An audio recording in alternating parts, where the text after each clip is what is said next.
오늘의 사연을 시작합니다. 안녕하세요. 저는 사업체를 운영하고 있는 30대 남자입니다. 제가 얼마 전에 너무나 황당해서 한동안 멍하게 지냈습니다. 그것도 믿었던 아내에게 당했습니다. 몇 주 전쯤 새로운 사업을 같이 준비하고 있는 동창 친구와 술을 마시는데 어이없는 SNS 글이 있다며 저에게 보여주었습니다. 그 글의 내용은 어떤 여성분이 올리신 것은 같았습니다. 자기 남편을 사랑하지만 남편의 신체 조건이 별로라서 본인을 대신 임신시켜줄 수 있는 키는 180cm 이상에 얼굴은 훈남이어야 하고 좋은 학벌을 가진 20대 남자를 구한다는 글이었습니다. 그리고 남편 혈액형이 O형이니 O형인 남자만 된다고 하였습니다. 관심 있는 남성분들은 따로 연락을 달라고 되어 있었고 1시간도 안 되어서 그 글을 올렸던 여자는 10명의 남자분들이 다 찾다면서 더 이상 따로 연락을 주셔서도 답장은 안 드린다는 글도 올렸습니다. 더 충격적인 것은 임신을 성공하지 못하면 다음 가임기 시즌 전에 또 모집 공고를 올리겠다고 되어 있었고 이미 몇 개월에 걸쳐서 모집 공고 글이 있었습니다. 동창 친구는 그런 글의 내용을 보여주면서 미치겠다며 그 여자의 남편이 불쌍하다고 하였습니다. 저도 같이 맞장구를 쳤고 관련 내용들은 친구에게 전달받아왔습니다. 그리고 며칠 뒤에 아내와 카페에서 데이트를 하다가 친구가 말해준 그 내용이 생각나서 아내에게 보여주면서 정말 상식 밖의 사람들이 많다고 하였습니다. 아내는 흠칫 놀라는 것 같았지만 금세 제 말에 동의를 하였습니다. 제가 보여준 그 내용에 충격을 먹어서 놀랐나 보다 하였습니다. 하지만 그것은 얼마 지나지 않아서 의심을 바뀌기 시작했습니다.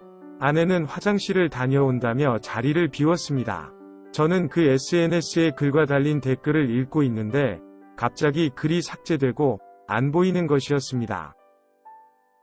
이미 몇 개월에 걸쳐서 올라와 있던 여러 번의 모집 공고 글과 모집 이유 등 사람들의 비난 댓글에도 상세히 댓글도 달며 자기 입장을 적어 놓던 사람인데 갑자기 다 없어진 것이었습니다.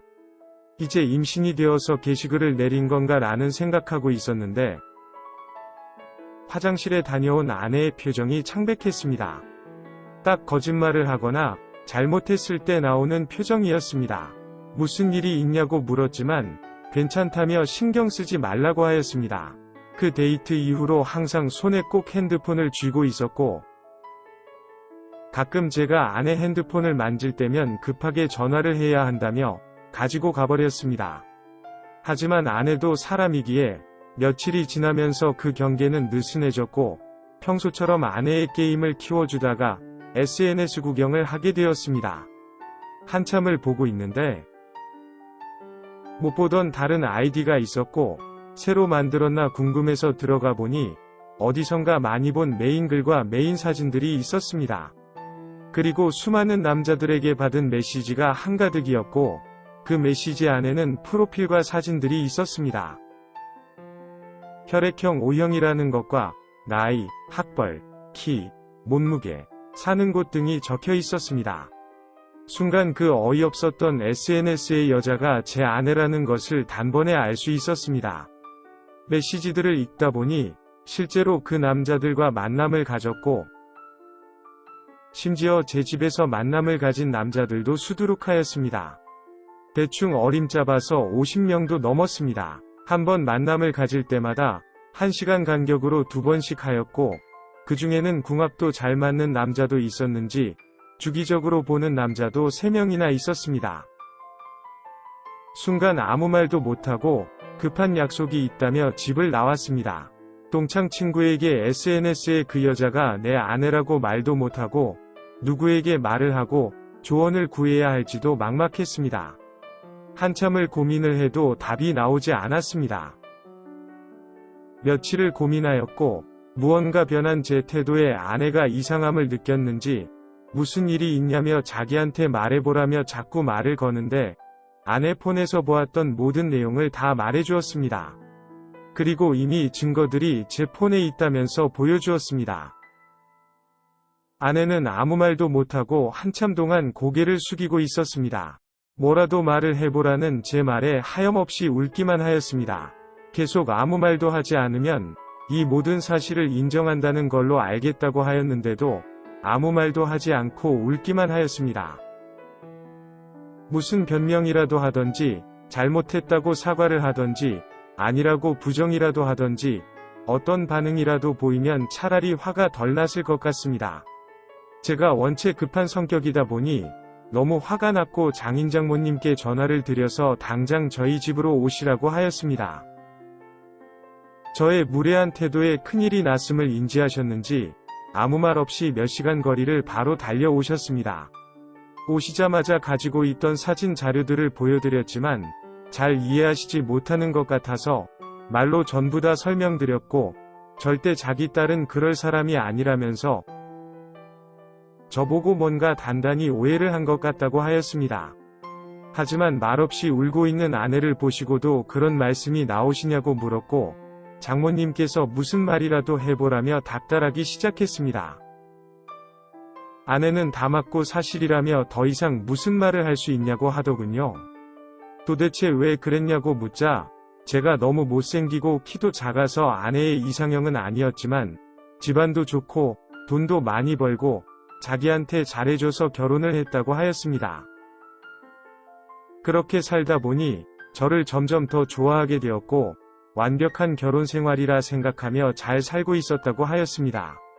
그런데 결혼한 지 한 해 두 해가 지나면서 임신 이야기가 나오기 시작했고 눈 딱 감고 가지려고 했지만 키도 작고 피부도 까맣고 코도 뭉툭한 저를 닮은 아이를 낳고 싶지가 않았다고 하였습니다. 아이까지 이쁘면 결혼 생활이 더 완벽할 텐데 좋은 방법이 없을까 고민하다가 SNS에 임신을 도와줄 남자를 찾는다는 글을 올렸고 비난하는 댓글들도 많았지만 그러는 와중에 도와주겠다면서 연락 온 남자도 엄청 많았다고 하였습니다. 그 중에서 학벌 좋고 외모가 출중한 남자들하고만 만남을 가지면서 임신을 도전을 했지만 몇 개월째 계속 실패를 하였다고 하였습니다. 그러면서 어떤 남자와 언제 어디서 어떻게 만남을 가졌는지까지 전부 다 처음에는 적어두었지만 나중에 시간이 지나면서는 어떤 남자의 도움으로 임신을 하든 저와 아내의 아이이기에 그것이 중요한 것이 아니라는 생각이 들어서 안 적어두었다고 하였습니다.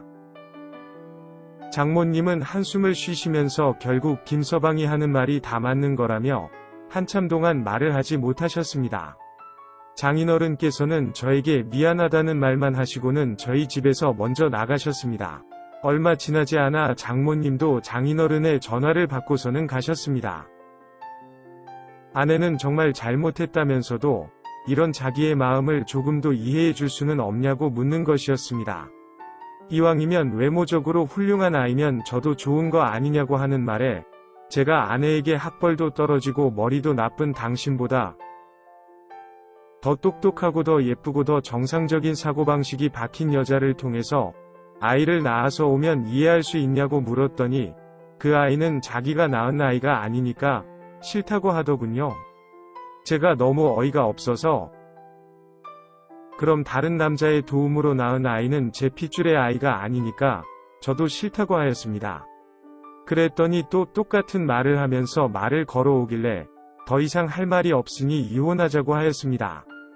결혼하면서 특별히 해온 것도 없고 결혼 전에도 결혼 후에도 특별히 경제활동한 것도 없으니 이 집에서 네 옷들만 챙겨서 나가라고 하니까 재산분할하면 반은 자기 거라면서 왜 나가야 되냐고 소리를 지르더군요.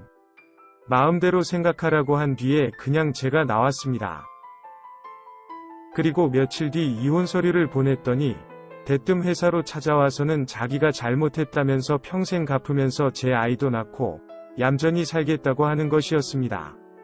너무나 바뀐 아내의 태도를 보아하니 아무래도 변호사 사무실에서 상담을 받아보고 온 것 같았습니다. 생각대로 집이든 차든 회사든 반반씩 나눌 줄 알았는데 뜻대로 안 되는 것 같아 보였습니다. 저는 도대체 몇 명의 남자와 임신 만남을 가졌는지 알 수 없는 여자와는 단 하루도 같이 살 수가 없으니 이혼 서류에 도장을 찍고 집에서 나가던지 재판까지 가서 위자료 왕창 물어주고 집에서 나가던지 선택하라고 하고서는 그 자리를 피했습니다. 직원들 말로는 한참 동안 바닥에 주저앉아서 울다가 갔다고 하였습니다. 아내가 아직도 잘못했다면서 빌고만 있기에 별다른 이혼 진행이 없지만 저는 이혼을 하기로 마음을 굳혔습니다. 조만간 만나서 다시 한번 제 의견을 전달하고 그래도 안 되면 재판으로 갈 생각입니다. 세상에 저런 여자가 있나 했었는데 그 여자가 제 아내였다는 게 아직도 황당하네요. 오늘의 사연은 여기까지입니다. 구독과 좋아요, 알림 설정 부탁드립니다. 긴 글을 읽어주셔서 감사합니다. 구독과 좋아요 꾹꾹 눌러주세요. 꾹꾹. 알림 설정도 꾹꾹 눌러주세요.